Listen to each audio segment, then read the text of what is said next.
The lesson you learn by being a custodian of an estate with lots of history is to be humble.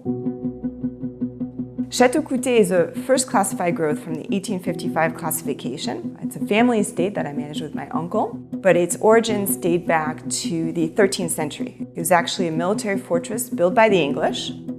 Chateau Coutet is 42 hectares, planted in 75% Sémillon, the king of Sauternes, 23% Sauvignon Blanc, and 2% Muscadel.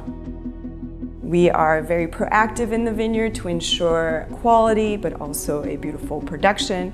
And my uncle always loves to joke around that we have a chapel, so everything else is left to the higher power, unfortunately.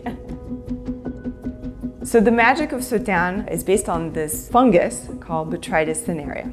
We are in a region that looks like a triangle. What divides Barsac from Sauternes is the Ciron. And when the Ciron joins the Garonne, there's a shock of temperature that produces mist. So in the morning when we have this thick fog, Botrytis proliferates and makes little holes in the skin of the berry. In the afternoon, all the little holes that were made in the morning, you have the evaporation of water and thus the concentration of sugar. That is what Botrytis brings to the table: concentration, texture, and aromas. It is believed that this mechanism increases 50-fold the amount of aromas in our wines. At Chateau Coutet, we usually age our Grand Cru for 18 months. That's also the case for our second wine called La Chartreuse de Coutet. We're not looking for barrels that mark the wine with oak characteristics, so we do tend to lean to a high percentage of new oak with medium toast.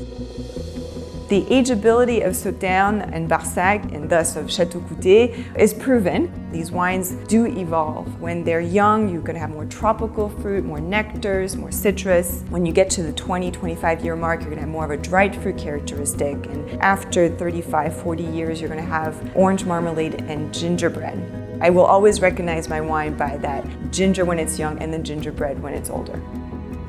It's very hard to pick one vintage to add to my cellar. In 2009, you see the accumulation of investments in the vineyard, of hard work, with the combination of exceptional weather conditions. Of course, there are many great vintages after that, but if I'm going to pick one vintage, 2009.